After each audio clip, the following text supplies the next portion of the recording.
Давайте мы вернемся снова к нашему старому доброму Даниилу, и вместе с вами мы посмотрим еще с одной стороны на вещи, происходящие там. Вы же все, да, наверное, все-таки за 3 недели дочитали книгу Даниила, за 4 недели, да? Вот толкование о царь. Царю приснился сон. Он его очень сильно смутил, этот сон. Причем сон нехороший. Помните, да, это сон там про то, что дерево будет срублено, животные будут сиротами и все такое.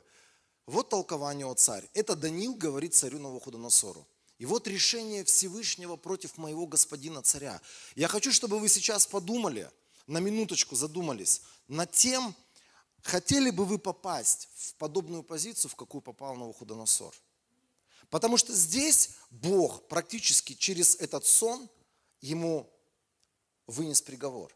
И он говорит, тебя прогонят от людей, и ты будешь жить с дикими зверями, ты будешь есть траву, подобно волу, и тебя будет омывать небесная роса. 7 лет пройдет, прежде чем ты признаешь, что Всевышний властвует над царствами смертных и отдает их, кому пожелает. Повеление оставить пень с корнями означает, что твое царство будет возвращено тебе, когда ты признаешь, что небеса правят всем. Поэтому пусть тебе будет угодно царь. Давайте мы остановимся сейчас на 24 стихе. Представьте себе, выносится приговор, и он слышит такие слова о себе, что этот царь, если что-то не изменится в его жизни, он будет изгнан от людей, он будет жить с дикими зверями, он будет есть траву, подобно волу, и его будет омывать небесная роса, и это все 7 лет будет с ним происходить. Друзья, если бы вам такие вещи сказали, и вы понимали бы, что за этим стоит Бог, что это сам Бог тебе говорит, что бы вы сделали? Вопрос. Что бы вы сделали? Что бы вы сделали, друзья дорогие? Вот знаете, здесь мало того, что он его оставляет в неведении, Даниил, этого царя, он ему еще предлагает выход. Он в смирении, как добрый друг, как какой-то божественный наставник с небес. Он говорит, здесь он с 24 стиха, он говорит, поэтому пусть тебе будет угодно, о царь, принять мой совет. Понимаете, слог какой, насколько смирение в сердце Даниила. Он не говорит, сейчас я тебя научу, что тебе нужно делать, тогда все нормально, пронесет тебя. Он в кротости говорит, пожалуйста, прими мой совет, чтобы ты сделал это, загладь свои грехи, творя правду и свои беззакония милосердием к притесненным. Может быть, тогда твое благоденствие и продолжится. Вот здесь человек Божий в глубочайшем смирении дает наставление, или он говорит этому царю, он дает ему выход из сложившейся ситуации. Он фактически, видя и понимая, что произойдет с царем, он говорит, если будешь делать вот так, тогда, может быть, ты избежишь. И, скорее всего, ты избежишь, потому что это было слово с небес для Навуходоносора. Знаете, вот чем отличается человек смиренный от человека гордого? Когда его окружают какие-то люди, они ему дают совет, наставление какое-то. И эти люди духовные, эти люди больше знают Бога. Смиренный человек. Я думаю, если бы Навуходоносор имел это смирение, он бы начал делать то, что ему говорит Даниил. Но ровно через год с ним случилась беда. С ним случилась беда. И Библия говорит, все это и произошло с царем Навуходоносором. 12 месяцев спустя, когда царь гулял по крыше царского дома, дворца в Вавилоне, он сказал, разве не я воздвиг этот великий Вавилон, город царский, своей могучей силой и во славу своего величия?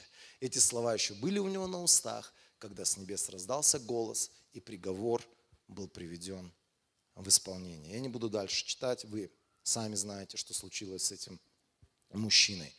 Так вот, смирение. Если мы внимательно смотрим на то, что говорит Бог о смирении, смирение – это способность быть послушным человеком. Смирение и послушание – это вещи, неразрывно связанные между собой.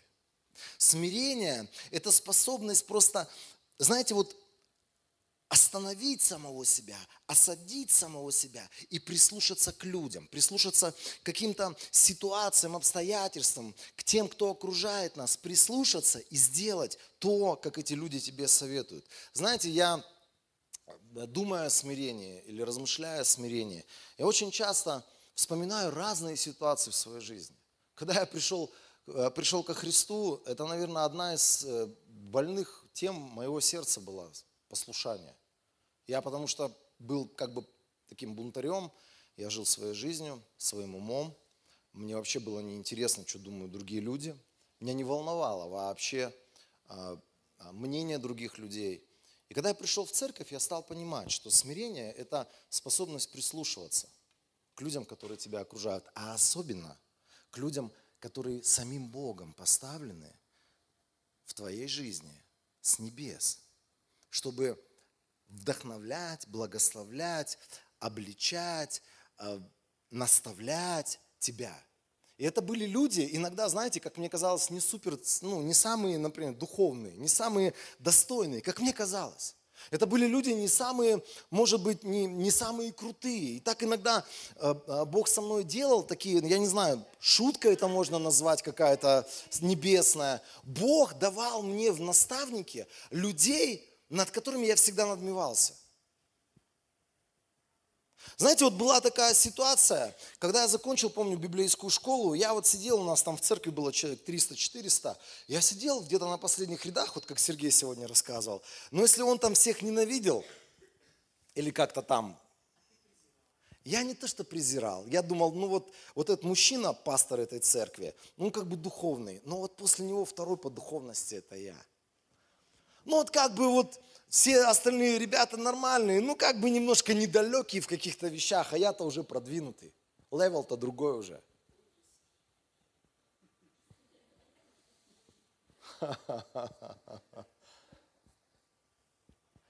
И знаете, у Бога есть чувство юмора.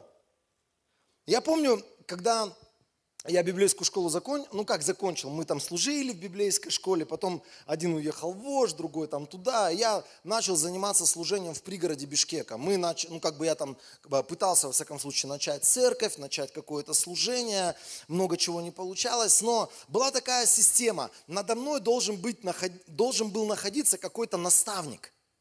В то время этот человек назывался пресвитер. И вот надо мной поставили, вот такого наставника, человека, который должен был меня назидать, который вообще не понимал того, что я понимаю. Вот просто сказали: Денис, теперь ты будешь вот в этой группе, теперь вот этот мужик, он будет главный. И я помню, я сидел на собраниях, вот как Сергей рассказывал эту ситуацию, ты сидишь на собрании, и ты просто не понимаешь, это что за прикол вообще? Что этот мужик несет? Что за бред он говорит? Дайте мне слово, я сейчас вас всех наставлю. Я вам сейчас всем расскажу, как жить надо. А ты там просто как бы никто. Тебя еще сверху наставляют, тебе какие-то вещи говорят, тебе какие-то вещи там еще обличают в чем-то тебя, в чем ты не прав. И я помню, я выходил каждый раз после этих собраний и думаю: Господь, да что это за ерунда такая? Вообще мне надо что-то сделать, чтобы ноги вот из этой конторы сделать, вот из этой группы вообще уйти. Что, неужели люди, которые поставили его надо мной, не понимают, что мой духовный там скилл, мой левел, там, мой уровень просто небо и земля по сравнению с этими ребятами, которые меня наставляют? Космонавт. Нет. Я каждый раз выходил, я шел, молился, как бы ты внутри понимаешь, смиряться надо. Я молился, говорил: Господь, что ж такое? Что за ерунда-то такая? Почему эти люди каждый раз мне еще... Знаете, еще прилюдно он никому не лезет. Все сидят. Прямо охота сказать: ты их назидай. Они реально нуждаются. Я там 3 библейские школы прошел. Он садится напротив и начинает меня. Там-даран-дан-даран-даран. И я уже красный, белый там. Я думаю, да блин. И потом я выходил, и я понимал, что сейчас даже не моим назиданием занимается этот человек, а что сам Бог сейчас занимается какими-то вещами, когда я должен учиться настоящему смирению. А смирение – это иметь над собой власть. Смирение – это быть открытым для того, чтобы тебя корректировали. Смирение – это когда ты делаешь решения, и ты делаешь себя меньше для того, чтобы большие пришли в твою жизнь. И они что-то могли сделать для тебя и как-то помочь тебе. Я хочу одно место Писания прочитать. Первое послание Петра, 5 глава. Здесь написано так. Вы же молодые, подчиняйтесь старейшинам. И все будьте смиренны по отношению друг к другу, потому что Бог противник гордых, но смиренным Он дает благодать. Поэтому смиритесь под могучей рукой Божией, и Он возвысит вас в свое время. Самое классное словосочетание, что Он возвысит нас. Нет, просто вот Он возвысит нас.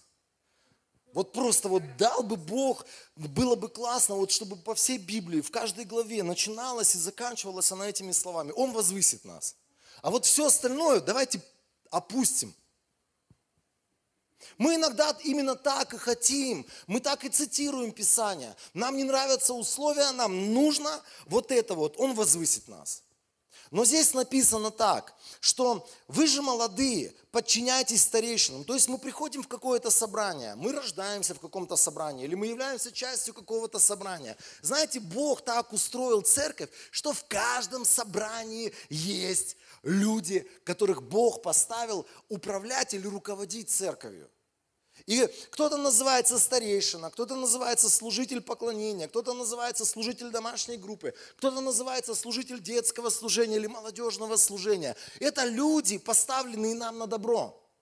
И Библия говорит, что моя ответственность, когда я прихожу в церковь, быть способным подчиняться старейшинам. Давайте посмотрим слово «подчиняться». Повинуйтесь или подчиняйтесь, это одно и то же слово. Вот здесь вот греческий оригинал, я не смогу прочитать. Упатауау.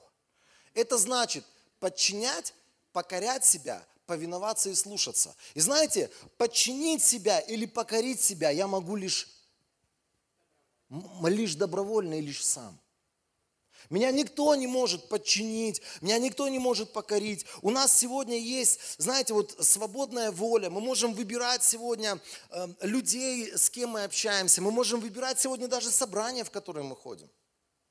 Но когда мы пришли в какое-то собрание, и мы говорим, вот моя церковь, вот мой дом родной, то мое отношение должно быть такое. С этого самого дня здесь я выбираю покорить себя или подчинить себя тем людям, которые находятся в управлении церковью. Слышите, друзья? Потому что иначе церковь не будет церковью, иначе здесь не будет правильных взаимоскрепляющих связей, и иначе мы просто будем превращаться в клуб, в балаган, в тусовку, но не более того. Потому что церковь – это место, где Бог хочет проявлять себя. Но там, где нет Божьего порядка и нет основания для того, чтобы Бог проявил себя, Он не сможет себя проявлять. Но для того, чтобы я мог покориться, подчиниться, я не смогу это сделать, если я сам добровольно не выберу это. Поэтому, если я не нравлюсь тебе, не нравится тебе твой служитель домашней группы, ты все думаешь, что где-то есть более славные, хорошие, прекрасные, то найди их, пожалуйста. Пожалуйста, это твой выбор, твое решение. Найди, мы тебя благословим. Главное, чтобы нашел. Пришел в такое место, где ты сможешь находиться, как вот, знаете, есть такое понятие, находиться подотчетным или под властью. Что это такое? Это когда есть какие-то люди в твоей жизни, которые могут тебе сказать: Алина, ты не права, остановись, тебе надо измениться. Или просто должен быть такой человек в твоей жизни, который скажет тебе repent, и ты остановишься, прислушаешься и репентнишься. Слышите, о чем я говорю сегодня? Это вообще не популярная тема в харизматических церквях. Вообще, сегодня популярно, чувак там какой-то приехал, звезда, побежали к нему на собрание. В Алмате тусовка, побежали к ним на собрание. Там еще где-то, я хочу в этом участвовать. Многие люди думают, что церковь это тусовка. Церковь это поместное тело, которое состоит из правильных взаимоскрепляющих связей, где у нас действует подотчетность, где у нас действует уважение, где у нас действует взаимное почтение или взаимное смирение друг перед другом. Вот здесь, вернись, пожалуйста, Руфин, к месту Писания. Здесь написано, все будьте смиренны, или другое слово, все будьте в повиновении по отношению друг к другу. Вот слово смиренны, которое здесь написано, оно то же самое значение имеет, как и слово подчиняйтесь. Это одно и то же слово, просто переведено по-разному. Если вы посмотрите в оригинале. Я специально симфонию Стронга открыл, и я посмотрел это слово, которое говорит о том, чтобы нам быть смиренными друг к другу или по отношению друг к другу. Это быть способным покоряться, это быть способным прислушиваться к людям, которые нас окружают. Знаете, церковь это не такое место, где у нас какая-то иерархия работает. Я там главный, я никого не слушаю.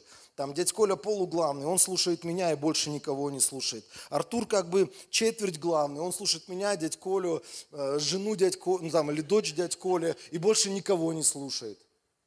А как бы всем остальным мы говорим.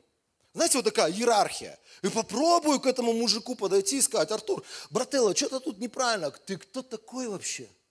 Ты место свое знаешь, сверчок? Ты знаешь, кто вообще? Кто? Я там полуглавный, надо мной дядь Коля, его дочь и вот Денис, и все. А ты вообще кто? Знаете, церкви многие вот из такой вот иерархии состоят. И это страшные места, это неправильно, это не библейская модель церкви. Модель церкви правильная, когда мы друг к другу прислушиваемся. Есть люди, которые, например, они вообще посторонние, как мне кажется, они там в разных местах, в разных городах, они могут высказывать там какие-то свои мнения, взгляды, я с ними что-то обсуждаю, я их слушаю, я прислушиваюсь к этим людям. Потом, например, я иду домой, я что-то услышал о себе, о нашем служении, о каких-то вещах, в которых необходимо или наоборот не надо двигаться. Я иду, и я стараюсь в смирении, слыша эти слова от людей, просто молиться и говорить: Господь, что этот человек сказал, я хочу это принять. И это дорогого стоит. И это дорогого стоит. С тобой рядом сидит драгоценный человек Божий. Знаете, когда мы научимся относиться друг к другу как по-настоящему, как к людям Божьим, мы будем иметь награду друг от друга. Помните эти слова Иисуса Христа, которые Он сказал в Евангелии от Матфея в 10 главе? 41 стих, там написано так, 40 стиха, Он говорит: кто принимает вас, принимает меня. Вот ты рядом сидишь, кто принимает вас, принимает меня. Дальше там написано, кто принимает меня, тот принимает пославшего меня. И дальше, кто примет пророка, потому что он пророк, тот получит награду пророка. И кто примет праведника, потому что он праведник, получит награду праведника. Мы так часто недооцениваем друг друга. У каждого из нас дары есть, у нас таланты есть. Я уже не говорю о том, что иногда ты приходишь с позиции власти, ты говоришь каким-то людям: остановись, сделай вот так, сделай вот так. Это как Даниил. Ты в смирении, но ты с позиции власти духовной. Говоришь этому Навуходоносору: брателло, через год беда, но вот сделай вот эти вещи, не будет беды. Ты такой? Ты такой? Who are you? Булким. Булким. Булмен. Мен, брат твой. Биртуганчик. Пришел к тебе с любовью, в смирении. Говорю тебе, это неправильно, остановись. Кто, братан, на всех языках мира, я просто прошу тебя. Когда люди ожесточены гордостью, они не видят никого вокруг себя, кроме себя. Я герой нашего времени и больше никто. Ну и мой Бог на небесах. Рядом с нами люди Божьи, через которых Бог говорит и обращается к нашей жизни. Кто-то знает о твоей жизни, кто-то просто с любовью, с божественным, знаете, вот с желанием помочь. Он говорит тебе: брат, остановись, это неправильно. Вот эти вот вещи, это грех, через который ты упадешь. Будет большая проблема, будет большая беда. Прислушайся. Неважно, в какой он позиции, он просто праведник. Это человек, который ищет лицо Божие. И ты получишь награду от праведника. Я хочу, чтобы мы вернулись к нашему посланию из первого послания Петра, 5 главы. И там вот есть несколько греческих слов, которые переведены очень интересным образом. Это из симфонии Стронга. Вот слово «смиритесь», когда мы говорим о себе, что я смиренный человек, это значит понизить самого себя, или унизить самого себя, или умолить самого себя перед каким-то человеком. Что толку, если ты смирен в собственных глазах, и ты думаешь, что вот если бы сейчас Иисус пришел, я бы послушался. А рядом Библия говорит брата своего, который тебе что-то говорит, или там служитель твой, который тебе чего-то говорит. Ты просто не способен его, не просто послушаться, ты не способен даже его услышать. Когда мы говорим про то, что Бог нас возвысит в свое время, вот слово «возвысить» это значит поднимать, возносить, возвышать или превозносить. Вот наше возвышение или наше какое-то вот состояние, когда мы становимся головой, начинается с момента, когда мы внутри своего сердца готовы подчинить себя или покорить себя под чье-то слово, под чьи-то какие-то, может быть, как нам кажется, нравоучения, под чьи-то наставления. Когда мы говорим о смирении, друзья, смирение без послушания невозможно. Послушание без духовной власти в моей жизни невозможно.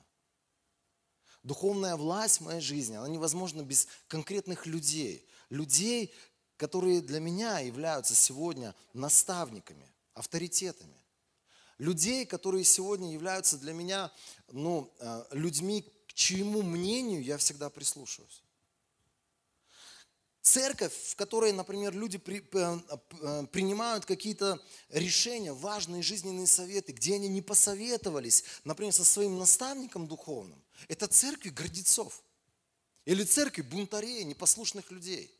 Иногда ты разговариваешь с каким-то человеком, и ты говоришь с ним о каких-то совершенно, мелких вещах, а потом ты узнаешь, например, этот человек выходит замуж, женится, он делает какие-то телодвижения, переезжает, меняет работу. И это было серьезное решение в его жизни, о котором он даже не обмолвился с тобой. Он решал какие-то мелочи, он решал какие-то вопросы там с завистливыми мыслями какими-то выдуманными иногда проблемами, а важные решения, на которые бы ты мог помочь ему сделать правильный какой-то, не знаю, там, правильный ответ или правильное решение помог бы ты ему сделать. Этот человек даже не обмолвился с тобой. А почему? По кочану. Потому что я сам себе герой своего времени. Знаете, друзья, поймите правильно, я ни в коем случае не претендую на то, чтобы сейчас вы там приходили и спрашивали: Денис, как назвать моего сына? Денис, какую машину мне лучше купить, BMW или Mercedes? Денис то, Денис. Нет, друзья, да не об этом речь вообще. Не об этом речь. Просто когда ты делаешь серьезные решения в своей жизни, которые будут влиять на твое будущее, влиять на твою духовную жизнь, прежде чем сделать такое решение, к примеру, например, у тебя что-то не получается, все, уеду жить в Лондон. Куда там все уезжают? В Америку, да, Сергей? Сейчас откровение на Иссыкуле получил. Все уезжают в Америку, нормальные ребята. Все, поеду в Америку. Приди посоветуйся. Мы тебе подскажем. Просто знаешь, Даника подтянем, скажем: брателло, ну-ка ты сядь, расскажи, почему ты в Америку не возвращаешься. Ты оттуда прибежал, живешь здесь, в Кыргызстане, непонятно чем занимаешься. Расскажи, почему ты не хочешь в эту Америку.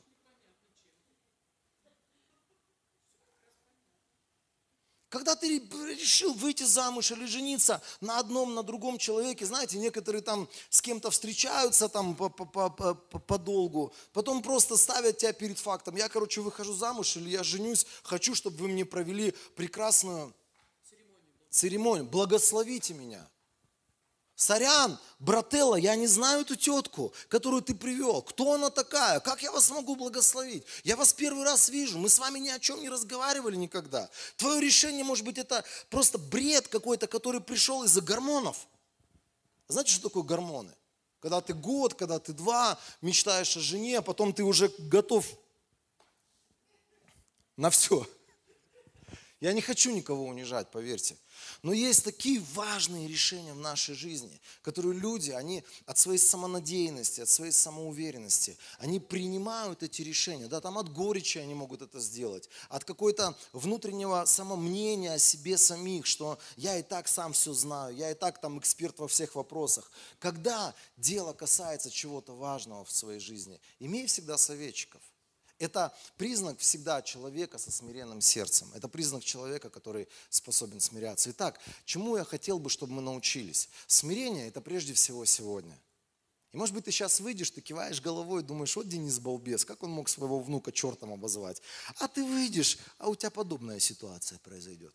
Твой ребенок там, ты пока ходил хлеб кушать, он решил тебе помыть машину грязной водой из АРК. И ты приходишь, она у тебя полированная, ты отдал 200 баксов. Ты что, черт, натворил? А мы иногда такие, мы же друг друга осуждаем, а потом сами в такое же болото попадаем. И вот ты вспомнишь, смирение это сегодня акт, правильный акт в пользу Бога. Вторая вещь, которую я хотел бы, чтобы мы сегодня вынесли из этого общения нашего, из нашего собрания. Вторая важная вещь, это то, что смирение всегда связано с послушанием. Если тебе некому быть послушным, то ты никогда не будешь послушным, ты сам себе голова.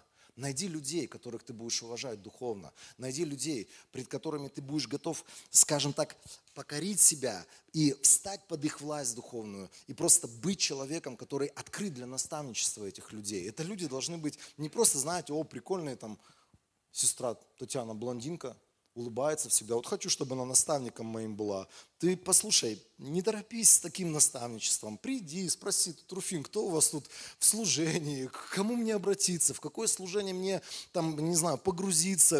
Алина, скажи, пожалуйста, кто тут у вас главный, какие у вас есть служения, служители. Хочу попасть к какому-то из этих главных, чтобы он назидал и наставлял меня. Прикольно ходить в церковь, друзья. Сегодня я знаю, что очень много людей, они ходят в церковь, они даже не заморачиваются этим вопросом наставничества, этим вопросом подотчетности, этим вопросом находиться под чьей-то властью. Иногда спрашивают, когда людей спрашивают, ты под чьей властью? Я под властью Иисуса Христа. Иисус моя власть. Знаете, прикольно, конечно, звучит, но это как это, космонавтер, это вот первая стадия. Это вот уже ты где-то подвисаешь, это уже где-то ты отрываешь себя от этой внутренней подотчетности, которая должна существовать в теле Христа. Когда есть Божий порядок, когда есть Божья подотчетность, тогда приходит Божья слава, тогда приходит Божье благословение, тогда приходит вот то, что Сергей молится, тогда настоящее Божье пробуждение приходит. Еще что мы должны понять о смирении и нашей покорности, это акт доброй воли. Никто тебя не сможет заставить. Вы знаете, я с собакой гуляю, раз уж я с нее начал, я и закончу. Я с собакой гуляю, она мне на поводке и на такой, на жесткой сцепке с моей рукой. Поводок, ошейник и собака. И вот я куда ее направляю, туда она идет. Я ее не слушаю. Вот ей хочется туда. Я говорю, ага, может тебе еще там на Иссык-Куль тебя отвезти? Я с ней, знаете, Спасибо. Я с ней совет не держу, а ты куда хотела бы пойти? Она у меня под властью, вообще под полной. Она, знаете, вот она бы, если бы я ее отпустил, она бы убежала, она бы жила своей жизнью. Но я ее поработил, я ее закабалил, я ей сегодня управляю. Вот некоторые христиане, они такие. Они когда вот на виду, они под этой властью, а потом вдруг что-то случается, они куда-то выехали на Иссык-Куль. Вот как будто такое состояние, как будто собака оторвалась с цепи. Он там набухался, наблудился, вот свободу почувствовал. Пьянящий дух свободы. Вот знаете, когда мы сравниваем себя с собаками, нам невозможно себя сравнить с этой псиной, потому что я ее насильно закабалил.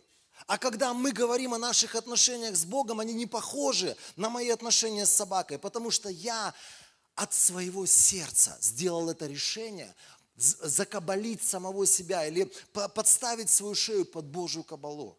И мне не надо отрываться, что меня там не видят никто в Бишкек. Я уехал куда-то, и я там оторвался, почувствовал вкус свободы. Я сегодня живу в свободе, и мое смирение в том, что я нахожусь под властью Господа не потому, что Он заставил меня, а потому что я добровольно решил себя под Его власть поставить. Поэтому Сын Божий апостол Павел, он Сын Божий, он говорит, мы рабы. Мы люди, которые сегодня находятся во власти хозяина. На самом деле он слуга, он сын, но он сам себя сделал рабом, он сам себя закабалил и поставил под Божью власть и сказал, я принадлежу тебе. И то, что ты будешь хотеть, то, что ты будешь желать, я это сделаю.